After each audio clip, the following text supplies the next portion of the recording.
পঞ্চম শ্রেণীর বাংলাদেশ ও বিশ্ব পরিচয় ক্লাসে সবাইকে স্বাগত।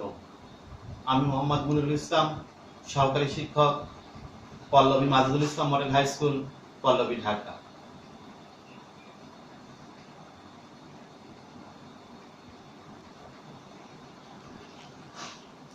অধ্যায় 7, মানবাধিকার। শিক্ষার্থী বন্ধুরা, তোমরা পাঠ্য বইয়ের 56 পৃষ্ঠা থেকে লক্ষ্য করো। আমাদের আজকের পাঠ সকলের অধিকার।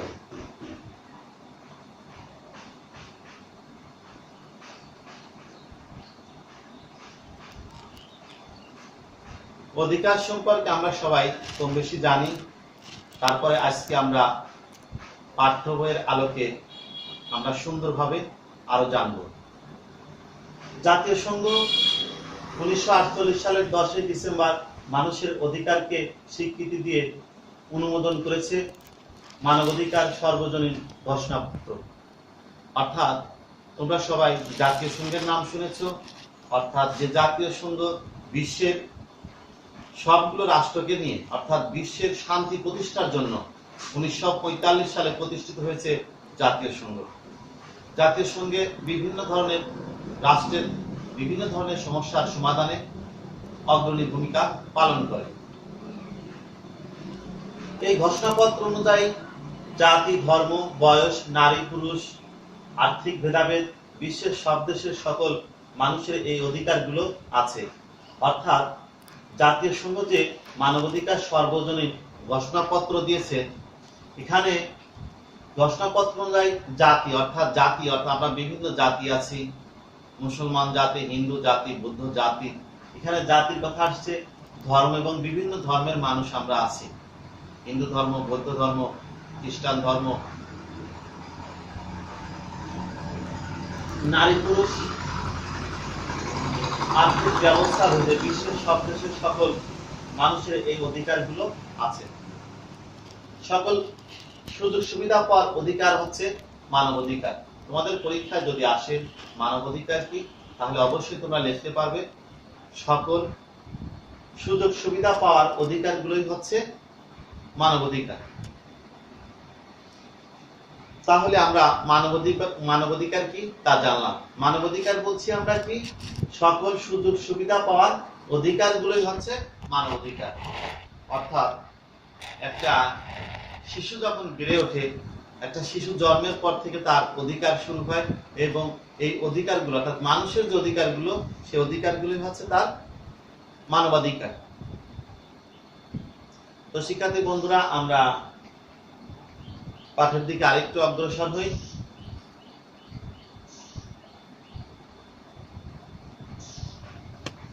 সবাই তোমরা মনিটরের দিকে লক্ষ্য করো।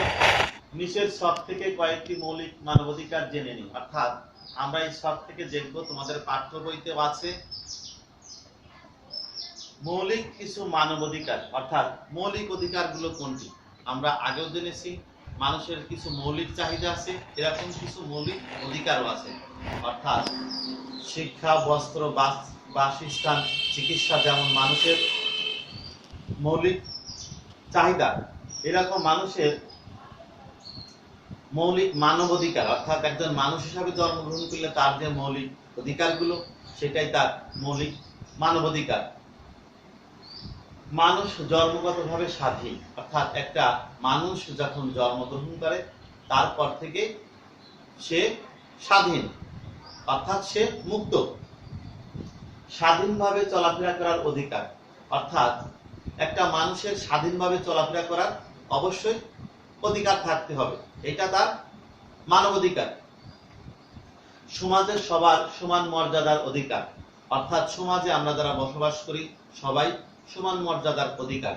তোমরা আরেকটু লক্ষ্য করতে পারবা, আমরা যখন বিভিন্ন উপাসনালয় বা মসজিদে নামাজ পড়তে যাই, তখন এখানে ধনী দরিদ্রের ব্যবধান থাকে না। অর্থাৎ সবার সমান মর্যাদা থাকে। যে আগে যায় সে আগের জায়গা দখল করে থাকে বা আগের স্থান সে পায়, আর যে পরে যায় সে পরের জায়গা বা তার পিছনের জায়গা সে পায় বা অবস্থান করে। শিক্ষা গ্রহণের অধিকার, অর্থাৎ প্রতিটা শিশুরই তার শিক্ষা গ্রহণের অধিকার আছে। প্রত্যেকের নিরাপত্তা লাভের অধিকার, অর্থাৎ নিরাপত্তা লাভের অধিকার মানে কি? আমি যদি কোনো একটা জায়গায় যাই, সেখানে যদি কোনো ধরনের দুর্ঘটনা না ঘটে, অর্থাৎ যে কোনো ধরনের দুর্ঘটনা বা বিভিন্ন ধরনের নিরাপত্তা, যে সেখানে আমার জন্য নিরাপত্তা থাকে, আমি সেখানে যেন কোনো দুর্ঘটনার কবলে শিকার না হই, অর্থাৎ এই প্রত্যেকের নিরাপত্তা লাভের অধিকার, এটা তার মানবাধিকার। নির্যাতন ও অত্যাচার থেকে নিজেকে রক্ষা করার অধিকার, অর্থাৎ নির্যাতন বা অত্যাচার থেকে নিজেকে রক্ষা করার অধিকার, এটাও তার মানবাধিকার। অর্থাৎ কেউ যদি কারোর উপর নির্যাতন করে, আমরা বিভিন্ন সময় শুনি যৌতুকের দায়ে অনেক মহিলাকে নির্যাতন করে আগুনে পুড়িয়ে মারা হচ্ছে, বা বিভিন্ন পত্র পত্রিকায় নিউজে আমরা বিভিন্ন ধরনের নির্যাতনের খবর দেখে থাকি।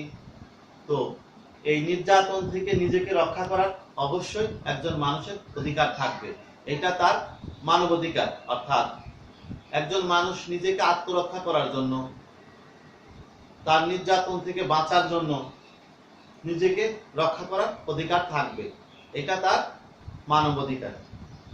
বিনা কারণে গ্রেফতার ও আটক না হওয়ার অধিকার। আমরা সমাজ ব্যবস্থায় বিভিন্ন সময় দেখে থাকি, বিভিন্ন প্রশাসনিক অর্থাৎ বিভিন্ন বাহিনী, তোমরা দেখে থাকবে, বিভিন্ন সময় বিভিন্ন মানুষকে বিনা কারণে কি করে? গ্রেফতার করে, অর্থাৎ তাদেরকে আটক করে। তো এখানে জাতীয় সনদ থেকে আমরা যে মানবাধিকার গুলো পাচ্ছি, অর্থাৎ মৌলিক যে মানবাধিকার, সেখানে বিনা কারণে একজন কারণ ছাড়া একজন মানুষকে গ্রেফতার করা যাবে না, এবং আটক না হওয়ার অধিকার, এটা তার অধিকার, সেজন্য আটক না হতে পারে। অর্থাৎ অনেক সময় আমরা দেখে থাকি বিভিন্ন ধরনের ভুল ইনফরমেশন বা ভুল তথ্যের বিষয়ে একজন ভালো মানুষ দোষী সাব্যস্ত হয়ে সে আটক হয়ে যায়, অর্থাৎ এই কাজগুলো যেন না হয়, এটাও তার একটা মানবাধিকার। তো এই বিষয়ে আমরা অবশ্যই সরকারের ঊর্ধ্বতম কর্মকর্তাদের দৃষ্টি আকর্ষণ করব, যারা এই ধরনের কাজে জড়িত বা এই ধরনের কাজ করে থাকে, তাদের দৃষ্টান্তমূলকভাবে শিক্ষা দেওয়ার জন্য বা প্রশিক্ষণ দেওয়ার জন্য ব্যবস্থা করা উচিত।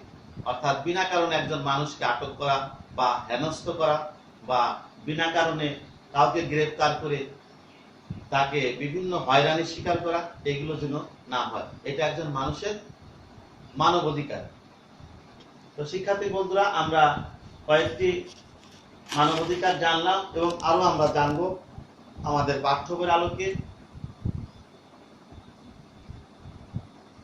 আইনের চোখে সমতা, অর্থাৎ আইন যখন থাকবে, আইনের চোখে সবাই যেন সমান হয়, অর্থাৎ একজনকে উঁচু করে দেখা, একজনকে নিচু করে দেখা, বা আইনের একজনের ক্ষেত্রে একরকম আইন, অন্যজনের চোখে অন্যরকম আইন, এইটা যেন না হয়। অর্থাৎ আইনের চোখে সবাই সমতা থাকতে হবে।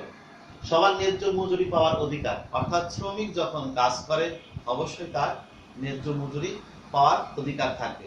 আমরা এরকম ঘটনা শুনে থাকি, আমাদের দেশের বাইরে অনেক শ্রমিক আছে, অর্থাৎ যাদের আমদানি করা অনেক পণ্য আমরা আমাদের দেশে আসে, এবং তারা বিভিন্ন ধরনের রেমিটেন্স, আমাদের যে অর্থনৈতিক দিয়ে তারা চাবিকাঠি আমরা যেটা বলি, এই শ্রমিকরা বিদেশে কাজ করতে গিয়ে অনেক সময় তারা তাদের ন্যায্য অধিকার পায় না, অর্থাৎ মালিক পক্ষ তাদেরকে দিয়ে কাজ করিয়ে নেয়, কিন্তু সেই পারিশ্রমিক তাদেরকে দেয় না। এই ন্যায্য মজুরি পাওয়ার অধিকারটাও তার মানবাধিকার। ন্যায় বিচার পাওয়ার অধিকার, প্রত্যেকটি মানুষেরই ন্যায় বিচার পাওয়ার অধিকার আছে, অর্থাৎ এটাও তার একটা মানবাধিকার। সম্পত্তি ভোগ ও সংরক্ষণের অধিকার, অর্থাৎ প্রত্যেকের যে সম্পত্তি আছে, আমরা বিভিন্ন সময় দেখি অনেকেই সম্পত্তি ক্রয় করে, অথবা উত্তরাধিকার সূত্রে অনেকেই সম্পত্তি পায়। এই সম্পত্তিগুলো ভোগ ও সংরক্ষণ করার একজন মানুষের অধিকার, এটাও তার একটা মানবাধিকার। নিজ নিজ ধর্ম পালনের অধিকার, অর্থাৎ আমাদের দেশ বাংলাদেশ, আমাদের দেশে এখানে বিভিন্ন ধর্মের মানুষ বসবাস করে। এখানে হিন্দু, বৌদ্ধ, খ্রিস্টান, মুসলমান আরো অন্যান্য ধর্মের মানুষও বাস করে। তো সেই ক্ষেত্রে নিজ নিজ ধর্ম পালনের অধিকার, অর্থাৎ প্রত্যেকটি মানুষের মানব অধিকার, সে যে ধর্মেরই হোক না কেন তার ধর্ম সে অবশ্যই পালন করতে পারবে। নিজের চিন্তা ও মত প্রকাশের অধিকার। তোমরা সবাই খেয়াল করে দেখবা, পরিবার অর্থাৎ ছোট থেকে যদি আমরা হিসাব করি, পরিবারের প্রত্যেকেই মত প্রকাশ করতে তোমরা অবশ্যই পারবা। কারণ পরিবারের যে কোনো কাজের ক্ষেত্রে যদি কেউ একটি ভুল সিদ্ধান্ত নেয়, সেক্ষেত্রে আমরা সেই মত প্রকাশ করতে পারি। অর্থাৎ আমাদের পরিবারের যারা কর্তা থাকে, যারা পরিবার পরিচালনা করে, তাদের কাছে আমরা অবশ্যই মত প্রকাশ করতে পারি। সেখানে পরিবারের ভালো মন্দ অবশ্যই আমরা বলতে পারবো। এই নিজের চিন্তা এবং মত প্রকাশের অধিকারটা একটি মানব অধিকার। অর্থাৎ একজন শিশু থেকে শুরু করে যে কোনো মানুষই তার স্বাধীন মত সে অবশ্যই প্রকাশ করতে পারবে, এবং সে চিন্তা, তার নিজের একটা চিন্তা ধ্যান ধারণা আছে, সেটাও সে প্রকাশ করতে পারবে।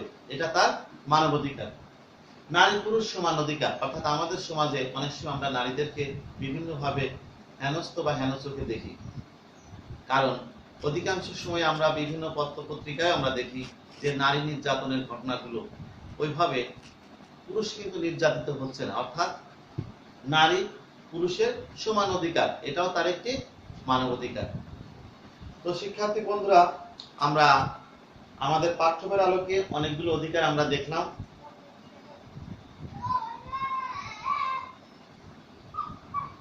এছাড়াও আমরা সবার মানবাধিকার রক্ষায় কাজ করব এবং এই বিষয়ে সকলকে সচেতন করব।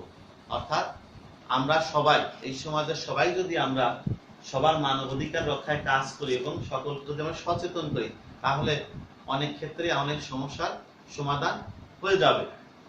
কেউ কেউ মানবাধিকার বিরোধী কাজ করলে প্রয়োজনে প্রতিবাদ করব।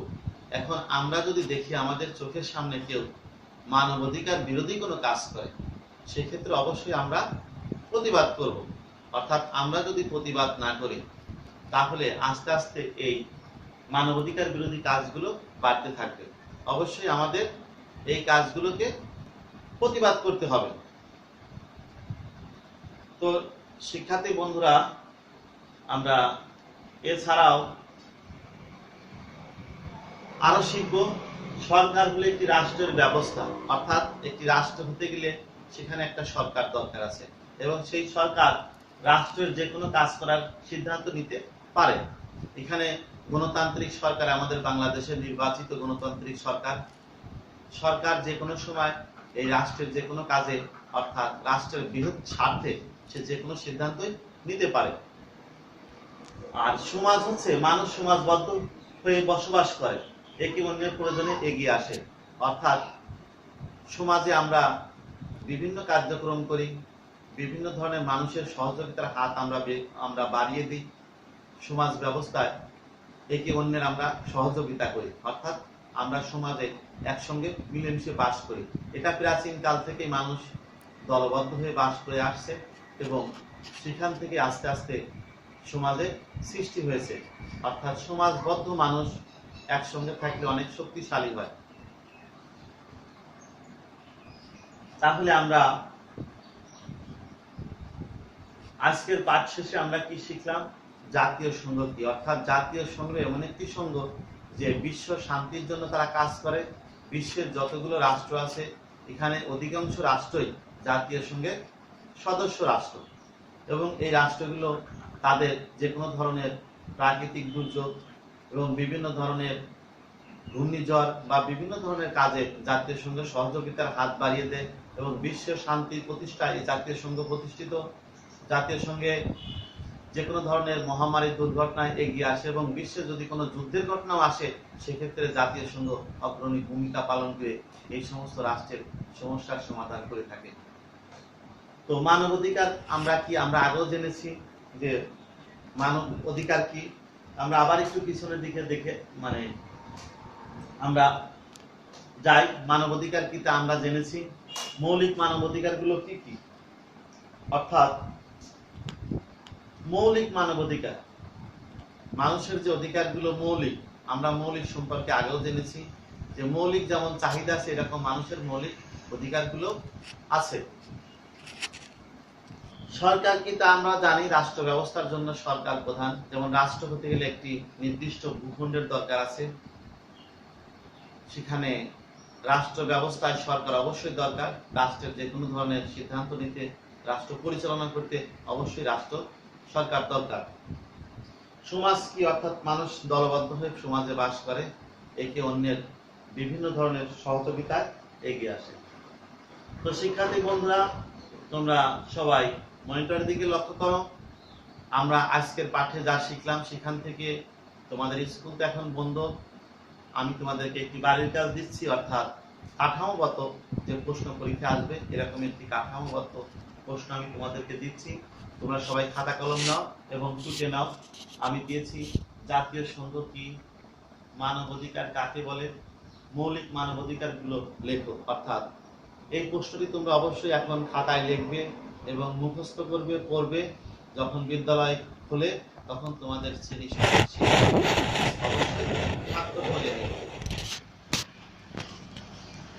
তো শিক্ষার্থী বন্ধুরা, তোমরা খাতা নিয়ে প্রশ্নটা তুলে নাও, আর বাড়িতে অবশ্যই তোমরা মনোযোগ সহকারে লেখাপড়া করবে। আমরা পরবর্তী দিকে যাচ্ছি। তো আমাদের আজকের ক্লাস এখানেই শেষ করছি। সবাইকে ধন্যবাদ। আমরা ঘরে থাকি, সুস্থ থাকি।